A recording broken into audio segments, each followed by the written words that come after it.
wafa wassalatu wassalamu ala asyrafil anbiya wal mursalin sayyidina Muhammadin wa ala alihi wa ashabihi ajma'in. Subhanaka la ilma lana illa ma 'allamtana innaka antal alimul hakim. Rabbi shrah li sadri wa yassir li amri wahlul 'uqdatam min lisani yafqahu qawli, amma ba'du. Alhamdulillah wa syukurillah, pada pagi hari ini kita masih diberikan kesehatan, keafiatan oleh Allah SWT, sehingga kita semua dapat menjalankan apa yang telah diwajibkan oleh Allah SWT dan apa yang telah disunnahkan oleh baginda Rasulullah Sallallahu Alaihi Wasallam. Salawat serta salam lalu bagi kepada junjungan kita Nabi besar Muhammad Sallallahu Alaihi Wasallam. Yang pertama yang saya hormati Ibu Hajah Irmawati, dan yang saya hormati Bapak Haji Andi Bakhtiardani, dan yang saya hormati juga Bapak Haji Maulana Hasanuddin dan Saudara Muhammad Asir Abdul Aziz, serta seluruh karyawan Group, hadirin hadirat yang kami banggakan. Alhamdulillah wa syukurillah, pada pagi hari ini kita bisa bermuajahah langsung, yaitu dalam kajian, dalam pengajian setiap hari Jumat. Dan semoga kita semua akan mendapatkan keberkahannya, karena hari Jumat ini subhanallah banyak sekali keutamaan dan kelebihannya. Apalagi kita memperbanyak dengan membaca Al-Quran, berzikir, dan berselawat kepada Nabi kita Nabi Muhammad Sallallahu Alaihi Wasallam. Pada pagi hari ini saya akan memberikan pengajian atau tausiah, yaitu dengan tema keutamaan, yaitu fadlul ta'limil ilmi, keutamaan dan kelebihan menuntut ilmu. Keutamaan dan kelebihan menuntut ilmu ini adalah luar biasa. Tidak ada yang memiliki keutamaan dan kelebihan kecuali hanya bagi orang yang menuntut ilmu.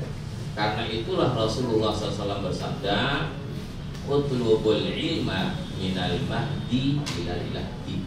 Tuntutlah ilmu itu dari sejak kecil sampai masuk ke dalam liang lahat. Tidak ada batas untuk menuntut ilmu. Oleh karena itulah kalau kita melihat di Mekah maupun di Madinah, orang menuntut ilmu sudah tua-tua masih menuntut ilmu. Bahkan jenggotnya sampai beberapa senti itu masih menuntut ilmu. Karena apa? Mengamalkan hadis baginda Rasulullah Sallallahu Alaihi Wasallam. Oleh karena itulah menjadi motivasi kepada kita semua supaya kita jangan putus untuk menuntut ilmu. Nah, jadi umur usia itu tidak ada batas untuk menuntut ilmu. Oleh karena itulah Rasulullah SAW bersabda dalam hadisnya, kun aliman au muta'alliman au mustami'an au muhibban wa la takun khamisan fatahlaka. Rawahul Baihaqi. Jadilah kita menjadi orang yang menuntut ilmu atau menjadi orang yang berilmu. Nah, kun aliman, jadilah orang yang berilmu. Kalau kita tidak bisa menjadi orang yang berilmu, au muta'alliman, atau menjadi orang yang pendidik atau pengajar. Kalau nggak bisa dua-duanya, au mustami'an, paling tidak kita bisa menjadi orang yang pendengar, suka mendengarkan pengajian. Apalagi kalau sekarang mudah sekali kita, kalau kita bandingkan dengan tahun-tahun 80-an atau 90-an. Kalau tahun 90-an kan kalau kita mau menuntut ilmu harus kita mencari ustaz atau mencari kiai.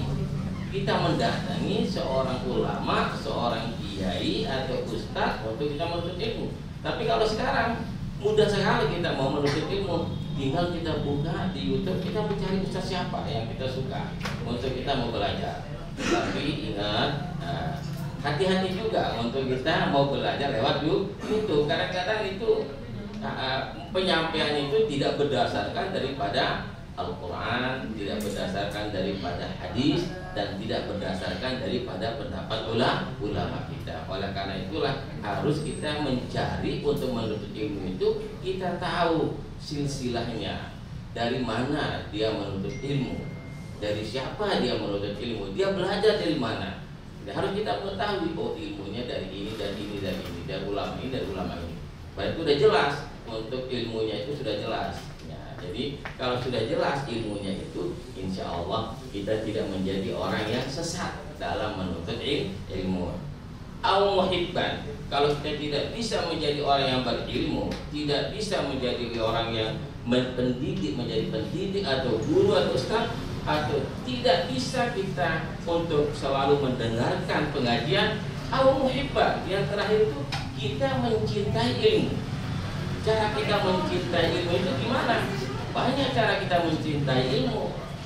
Bisa mensupport di mana tempat pengajian kita memberikan support. Nah, karena kita tidak sempat untuk mendengarkan pengajian, paling tidak kita mencintai ilmu itu. Dan yang terakhir, wala takun khamisan. Jangan sampai kita tidak menjadi yang keempat, akan menjadi yang lima itu. Kita tidak pernah mau menuntut ilmu, mau belajar, atau mendengarkan kajian, atau mendengarkan pengajian. Nah, atau tidak pernah mendengarkan, atau sama sekali tidak mencintai ilmu. Nah, ini adalah menjadi hancur hidup kita, tidak ada manfaatnya hidup kita. Oleh karena itulah paling tidak kita menjadi muhibban, yang terakhir mencintai ilmu. Insya Allah kalau kita sudah mencintai ilmu, insya Allah hidup kita akan menjadi barokah. Nah, oleh karena itulah tentang ilmu ini, keutamaan dan kelebihannya itu berdasarkan daripada hadis itu banyak sekali tentang menjelaskan keutamaan dan kelebihan orang menuntut ilmu. Salah satunya yang disabdakan oleh baginda Rasulullah SAW, man salaka tariqan, barang siapa yang mencari ilmu, yaltamisu bihi ilman, yassarallahu lahu bihi tariqan ila jannah. Jadi kita diberikan kemudahan oleh Allah SWT. Kalau kita selalu mencari ilmu, diberikan kemudahan oleh Allah SWT, jalan untuk menuju ke surganya Allah Subhanahu wa taala. Ya, kalau kita sudah memiliki ilmu, otomatis kita akan mengerjakan apa yang telah diwajibkan oleh Allah Subhanahu wa taala dan apa yang telah disunnahkan oleh baginda Rasulullah sallallahu alaihi wasallam. Jadi kita cari ilmu untuk mengetahui.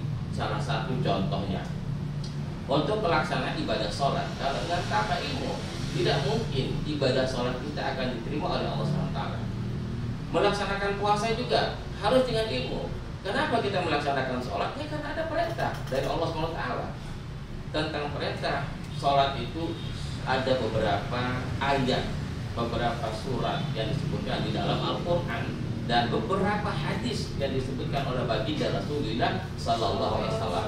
Nah, dari situlah kita mengetahui bahwa sholat itu hukumnya wajib, puasa itu hukumnya wajib, zakat itu hukumnya wajib.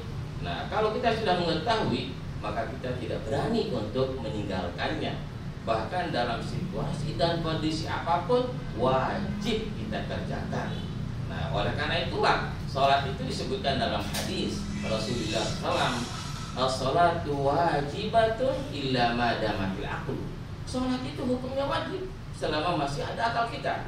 Walaupun kita masuk rumah sakit, kita diinfus, nggak bisa bergerak, tetapi masih ada akal kita, tetap diwajibkan untuk melaksanakan sholat. Nah, kenapa kita tidak berani meninggalkan sholat? Karena kita tahu hukumnya bagaimana, hukum tentang sholat. Tapi kalau kita tidak tahu, maka kita akan meremehkan hukum Allah Subhanahu wa taala. Itulah pentingnya tentang ilmu. Yassarallahu lahu bihi tariqan ilal jannah. Jadi untuk memudahkan kepada kita semua untuk jalan masuk ke dalam surganya Allah Subhanahu wa taala. Jadi kita masuk ke dalam surganya Allah Subhanahu wa taala itu banyak sekali jalan. Jalan itu pertama adalah menuntut ilmu. Yang kedua adalah birrul walidain, berbakti kepada kedua orang tua. Jadi jangan sampai kita lalaikan berbakti kepada kedua orang tua ya. Ini ancamannya berat bagi orang yang tidak berbakti kepada kedua orang tua. Enggak, kalau kita mendengarkan hadis sahih, ngeri sekali kalau kita tidak berbakti kepada kedua orang tua. Nah, disebutnya dalam hadis yang sahih ya, itu kewajiban orang untuk berbakti kepada kedua orang tuanya. Nah, kalau dia tidak berbakti kepada kedua orang tuanya itu adalah pertama laknatullah, dilaknat oleh Allah SWT. Dilaknat apa? Dilaknat ba'idun 'anir rahmah, jauh dari rahmatnya Allah SWT. Sementara kita hidup di dunia ini adalah kita membutuhkan rahmatnya Allah SWT. Tapi karena kita tidak berbakti kepada kedua orang tua kita dijauhkan daripada rahmat Allah SWT. Ba'idun 'anir rahmah, fa'alaihi la'natullah, lam tuqbal minhu sarfun wala adrun. Tidak diterima ibadah kita dan tidak diterima doa kita. Apa artinya kita hidup kalau tidak diterima ibadah kita, tidak diterima doa kita? Walaupun kita tidak pernah meninggalkan sholat wajib dan sholat sunnah, karena akibatnya kita tidak berbakti kepada kedua orang tua. Oleh karena itulah Rasulullah SAW selalu menyampaikan hadis ini kepada para sahabat supaya untuk menghindari jangan sampai kita murka kepada kedua orang tua kita. Man faddala zaujatahu ala walidayhi fa'alaihi la'natullah lam tuqbal minhu sarfun wala adlun. Nah, ini mohon maaf, kebanyakan kadang-kadang terjadi ini masalah ini kepada suami istri. Kebanyakan karena suami terlalu sayang sama istrinya tidak hormat kepada mertua, ikut-ikutan suami. Nah, istri terlalu sayang kepada suami, terlalu berbakti, kelebihan baktinya kepada suami tidak senang kepada mertua, jadi ikut-ikutan istri tidak senang sama orang tua. Ini bahayanya. Karena itulah Rasulullah SAW itu selalu memberikan wasiat, memberikan tausiah kepada para sahabatnya, man faddala zaujatahu ala walidayhi, barang siapa yang melebihkan cintanya kepada istrinya atau kepada suaminya daripada kedua orang tuanya. Karena ini akhir zaman ini sering terjadi, banyak terjadi. Orang kadang-kadang orang tuanya sakit gak pernah dijenguk, ya karena takut sama istrinya. Apalagi mau memberikan untuk pengobatan gak berani. Nah, ini berarti hidupnya tiga diancam oleh Allah SWT dan oleh baginda Rasulullah SAW. Pertama, fa'alaihi la'natullah, laknat oleh Allah SWT. Kalau masih kita berdosa, bisa kita istighfar, minta ampun kepada Allah SWT. Tapi kalau sudah dilaknat ini, Allah SWT, saya udah agak ngeri sekali kalau sudah dilaknat oleh Allah SWT. Terus yang kedua, lam tuqbal minhu sarfun, tidak diterima ibadahnya, wala adlun, dan tidak diterima doanya. Walaupun setiap hari berdoa di tempat ijabah, di tempat manapun, tapi kalau dia tidak berbakti birrul walidain, maka tidak diterima ibadah doanya dan dilaknat oleh Allah Subhanahu wa taala. Oleh karena itulah itu pentingnya kajian, kita mendengar pengajian, tausiah. Jadi kalau kita tetap mendengarkan pengajian, tausiah, insya Allah kita akan bisa mengamalkan apa yang telah disampaikan oleh ustaz-ustaz kita, kiai-kiai kita. Insya Allah kita akan menjadi orang-orang yang berbakti kepada kedua orang tua. Amin, amin ya Allah. Hadis yang berikutnya tentang keutamaan kelebihan menuntut ilmu. Wa qala alaihi salatu wassalam, huduru majlis ilmu. Seperti sekarang ini kita hadir di dalam majlis ilmu. Nah, afdalu min sholati alfi rakaat, lebih afdal daripada 1000 rakaat. Apakah pernah kita melaksanakan sholat 1000 rakaat? Saya pun belum pernah untuk melaksanakan 1000 rakaat. Sehari nggak pernah. Kalau kita menghitung ya, kita melaksanakan sholat sehari itu 5 kali sehari. Ya, kalau 5, zuhur 4 rakaat, asar 4 rakaat, isya 4 rakaat, maghrib 3 rakaat, subuh 2 rakaat. Jumlahnya berapa? 17. Ditambah dengan sunnah qabliyah ba'diyah, paling 25. Ditambah lagi dengan sholat sunat duha, minimal 4 rakaat, minimal. Ditambah lagi dengan sholat tahajud 4 rakaat, enggak sampai 100. Ini kelebihan kita menghadiri, mendengarkan pengajian, hudur majelis ilmi, hadir di dalam majelis ilmu. Dimanapun ada majelis ilmu kita hadiri. Kalau memang ada waktu kita hadiri, kita duduk mendengarkan.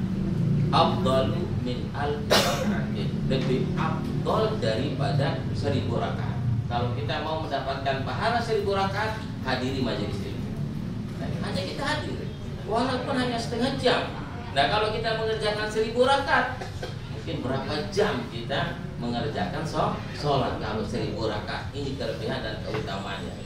Yang kedua, wa i'adati alfi maridin, kita menjenguk 1000 orang sakit. Kalau kita menghitung selama kita hidup ini sampai umur ada yang 50 tahun, 60 tahun, 70 tahun, pernahkah kita menjenguk 1000 orang sakit? Belum pernah. Saya pun belum pernah. Kecuali kalau kita mau menjenguk orang 1000 sakit itu kita datangi per kamar ke rumah sakit. Assalamualaikum, kita telepon, nggak kenal. Nah, baru itu mungkin bisa kita datangi di mana-mana. Tapi kalau kita mendatangi orang sakit, kita nggak kenal, dikira kita stres sama orang yang kita jenguk.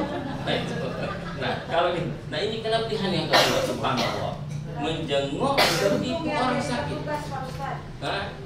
Nah, kecuali kalau jadi petugas, kalau jadi dokter baru, subhanallah. Dokter itu berarti pahalanya seperti apa? 1000 orang sakit yang dijenguk. Karena setiap masuk ruangan, assalamualaikum, dijenguk sekalian mengobati orang sakit. Nah, ini kelebihannya orang menuntut ilmu. Sekarang kita tidak mampu untuk menjenguk 1000 orang sakit. Kita tidak mampu untuk melaksanakan 1000 rakaat sholat. Kita tidak mampu. Nah, silahkan menuntut ilmu. Itu diberikan jalan oleh Allah Subhanahu wa ta'ala. Alhamdulillah wa syukurillah. Ini kajian ini setiap hari Jumat. Tadi saya tanya Pak Maulana dari tahun berapa kajian ini? Tahun berapa Pak Maulana? Enggak, 2014. 2019.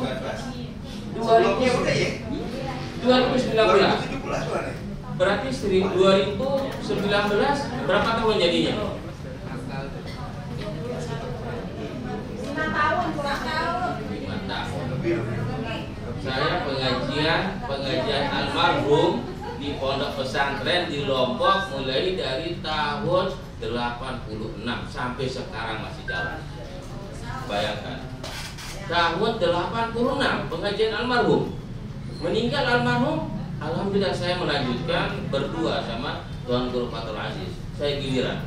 Itu pengajian ibu-ibu, bayangkan dari tahun 86. Pengajian bapak-bapak juga dari tahun 86 sampai sekarang masih jalan. Nah itu, bapak-bapak pengajian itu setiap hari Rabu, hari Ahad, sama hari Jumat. Itu istiqomah. Kalau ibu-ibu hari Kamis sama Senin. Sampai sekarang. Bahkan yang masih ngaji dari pertama sampai sekarang masih hidup. Nah itu umurnya berapa tahun udah nenek-nenek, udah kakek-kakek udah.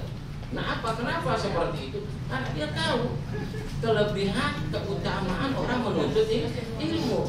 Karena Rasulullah SAW itu bersabda, utlubul ilma minal mahdi ilal lahdi. Tuntutlah ilmu itu dari sejak kecil. Dari sejak kecil kita sudah disuruh menuntut ilmu. Sampai kapan kita batas menuntut ilmu? Innalillah wa inna ilaihi raji'un. Itu batas kita menuntut ilmu. Nah, di dalam hadis yang lain, talabul ilmi fariidatun ala kulli muslimin wa muslimat.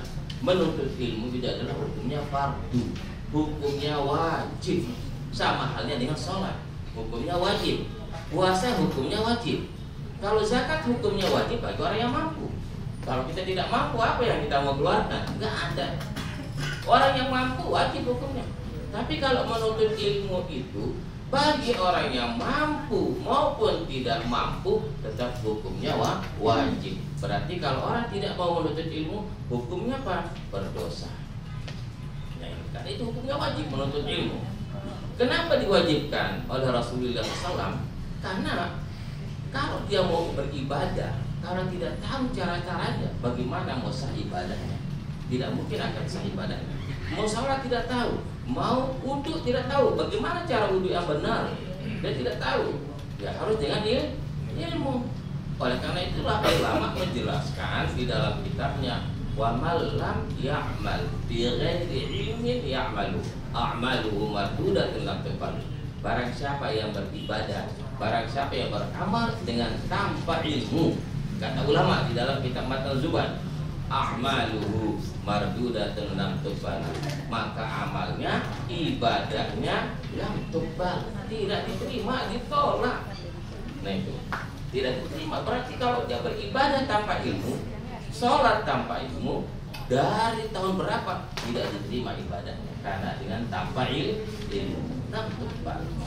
Dan keutamaan yang ketiga, wa huduru alfi janazatin, kita menghadiri 1000 janazah, menyolati orang meninggal. Selama kita hidup berapa kali kita nyolati orang meninggal? Kalau di Jakarta kayak jarang. Lain halnya dengan di Lombok, mohon maaf. Kalau di Lombok itu kelebihan kita. Kalau di Lombok, Pak Maulana, ya itu kelebihan kita di Lombok. Setiap orang meninggal, di mana-mana masjid diumumin, diundang semua masjid diumumin ini telah meninggal dunia. Nah, kalau apalagi kalau ulama meninggal dunia, waduh, itu ribuan, ratusan ribu orang membacakan Al-Fatihah. Satu kampung itu berapa ribu, lalu diumumin, terus dibacakan Al-Fatihah, dihadiahkan surat Al-Fatihah. Nah, kalau di Jakarta, kalau saya melihat orang yang menyolati bisa dihitung dengan jari tangan. Nah, itu. Tapi kalau di Lombok, jadi orang nyolati itu banyak sekali. Padahal keutamaan kelebihannya ya, dari situlah kita mengetahui bahwa orang yang meninggal itu baik, orang yang meninggal itu pergaulannya bagus dan ibadahnya bagus itu ketika dia meninggal banyak yang nyolatinya. Makanya Rasulullah SAW mengatakan barang siapa yang meninggal dunia lalu yang menyolatinya itu 3 saf, 3 baris, wajib al-jannah, wajib hukumnya masuk surganya Allah SWT. Apalagi ribuan yang nyolatinya. Ini keutamaan dan kelebihan orang meninggal dunia. Makanya kalau orang meninggal dunia di Mekah, di Madinah, subhanallah, itu pilihan Allah Subhanahu wa taala. Luar biasa. Yang nyolatinya ribuan, tidak bisa kita hitung yang nyolatinya. Kalau di Indonesia atau di sini mungkin kita undang orang, kalau kita tidak memberikan uang bensin nggak mungkin hadir. Nah itu. Tapi kalau di kampung-kampung enak, kita diumumin aja udah dengar langsung dia ikut untuk menyolatinya. Nah kelebihan ilmu ini wa huduri alfi janazati, menghadiri 1000 orang yang meninggal dunia. 1000, bayangkan.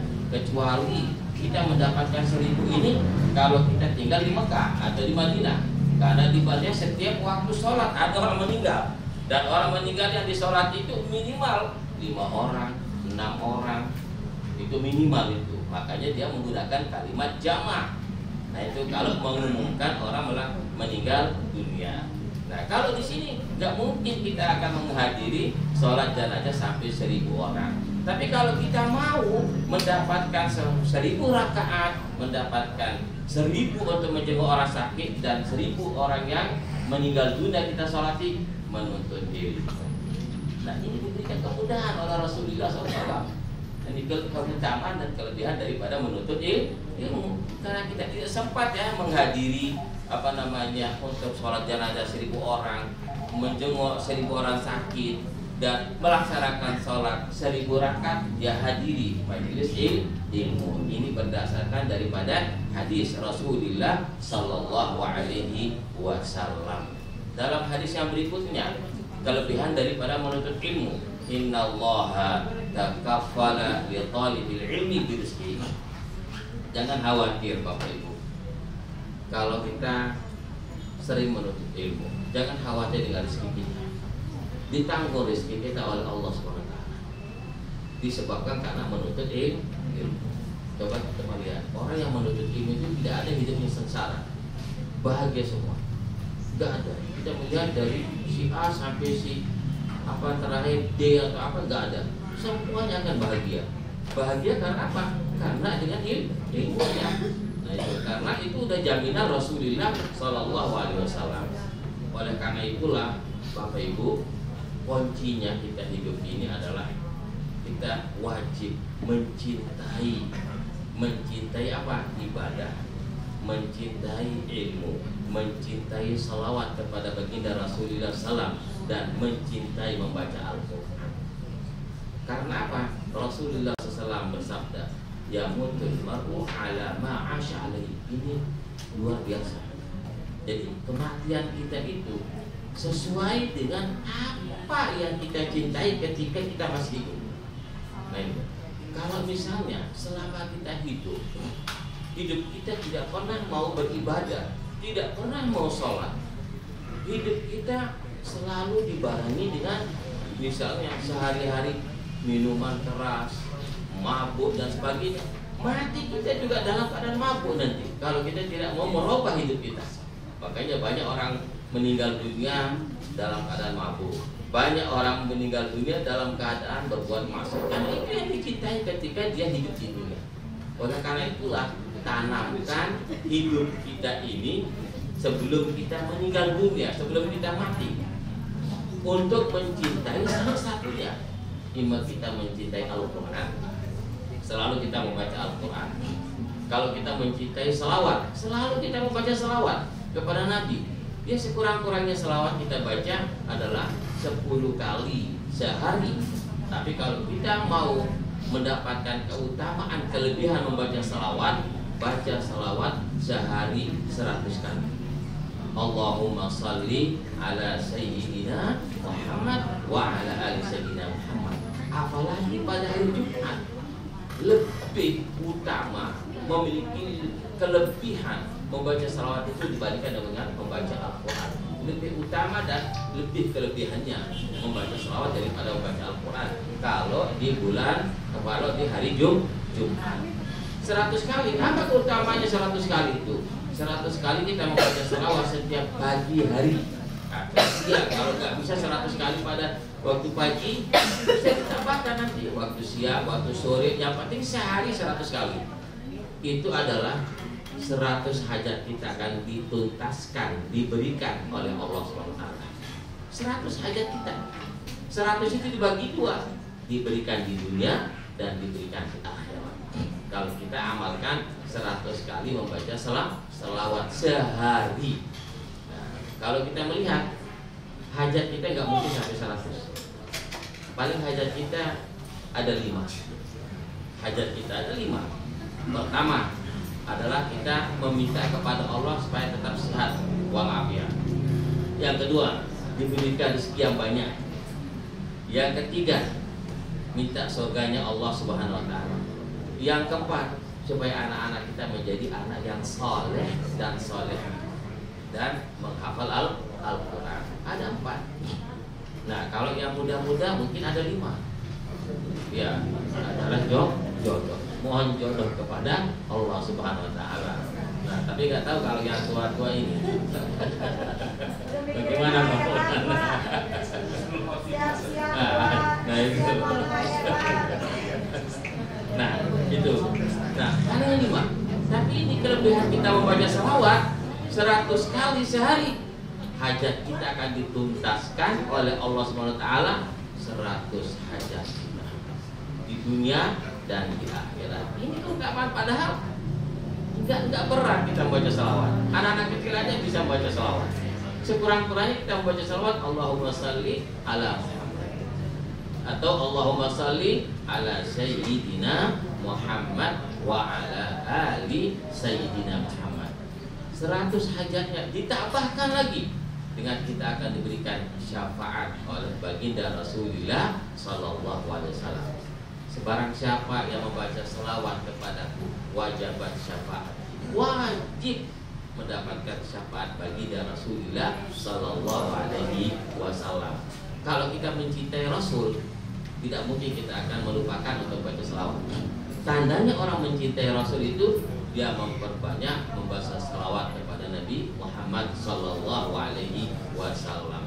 Bahkan kalau orang yang tidak pernah membaca salawat itu dikatakan al-bakhilu, orang yang bakhil. Bukan orang yang bakhil itu artinya orang yang tidak pernah mengeluarkan duit sedekah, bukan. Orang yang tidak pernah membaca salawat juga dikatakan bakhil di dalam hadis baginda Rasulullah sallallahu alaihi wasallam. Oleh karena itulah Bapak Ibu, kita mulai amalkan.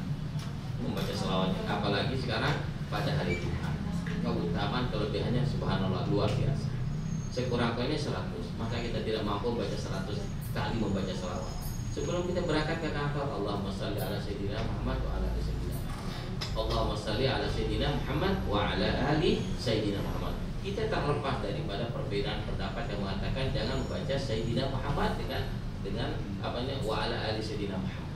Kalau itu masalah khilafiyah, masalah itu perbedaan persepsi pendapat para ulama. Tapi perbedaan persepsi pendapat para ulama itu adalah di dalam sholat tentang tahiyat Allahumma salli ala Muhammad wa ala ali Muhammad. Ada yang mengatakan boleh Allahumma salli ala sayyidina Muhammad wa ala ali sayyidina Muhammad, karena ini dua-duanya berdasarkan daripada hadis baginda Rasulullah sallallahu alaihi wasallam.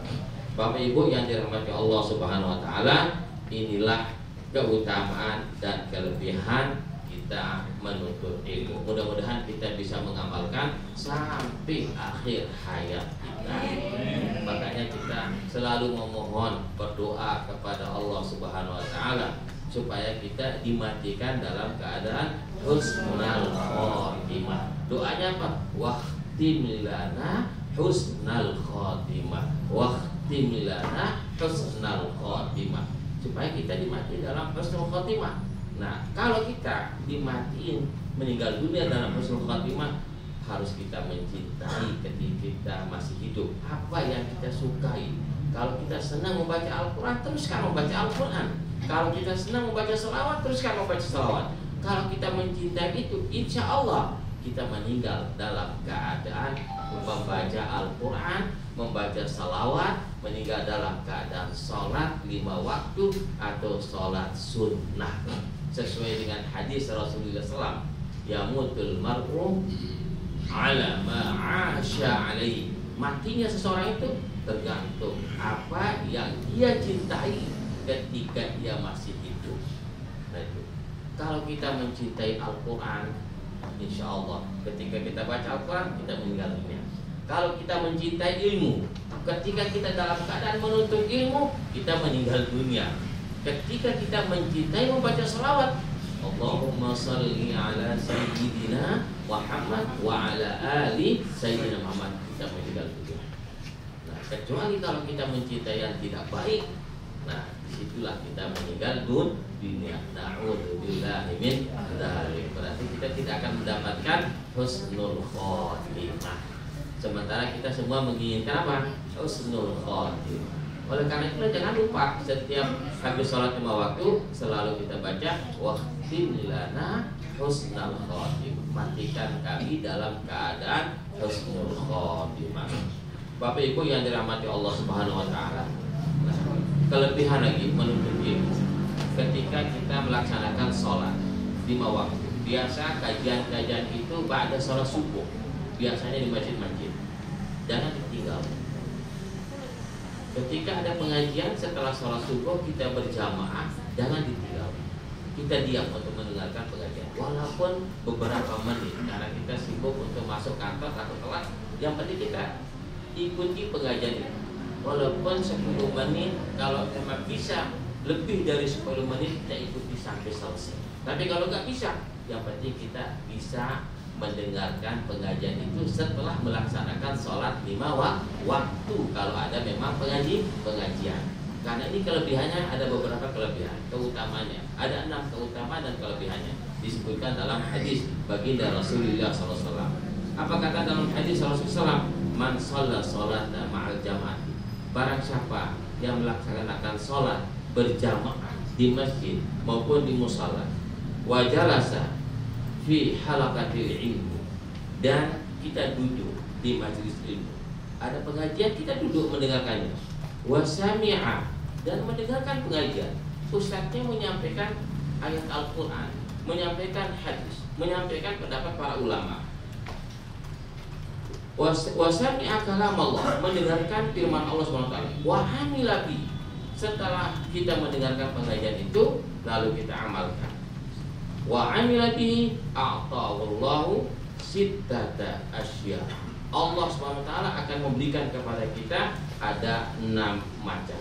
Pertama, ar-rizqu minal halali, akan diberikan rezeki dari yang halal. Halal, kita akan dihindari daripada rezeki yang tidak halal. Nah, kalau kita mengamalkan sesuai dengan sabda Rasulullah SAW, ar-rizqu minal halal. Oleh karena itulah kita selalu berdoa memohon kepada Allah SWT, selalu mendapatkan rezeki yang halal. Nah, kalau kita ingin mendapatkan rezeki yang halal, terhindar daripada rezeki yang tidak halal, silakan amalkan. Sholat berjamaah di masjid, sholat berjamaah di musala. Lalu kalau ada majelis, ada pengajian, ada tausiah, kita ikuti. Nah, kita duduk sampai selesai. Kalau tidak bisa sampai selesai, yang penting kita pernah mendengarkan satu ayat atau hadis baginda Rasulullah SAW, lalu kita amalkan. Wa amila bihi, kita amalkan apa yang disampaikan. Kita akan diberikan 6 macam oleh Allah SWT. Pertama, rizqu minal halal, rezeki daripada yang halal. Yang kedua, ya wa yanju min adzabil qabri, kita akan selamat daripada siksaan kubur. Kita akan selamat daripada siksaan kubur. Ini siksaan kubur ini luar biasa. Sampai kapan terjadi kiamat di situ, kita akan berpindah nanti. Kiamat itu kita tahu, walaupun sudah tanda-tandanya banyak, tapi gak ada orang tahu satu pun yang tentang kiamat, gak ada. Kalau ada mengatakan kiamat pada tahun ini, tapi jangan percaya, itu bohong, itu gak benar itu. Nabi aja gak tahu tentang kapan, tanggal berapa. Memang ditentukan kiamat itu pada hari Jumat, tetapi tanggalnya tahun berapa gak ada yang tahu.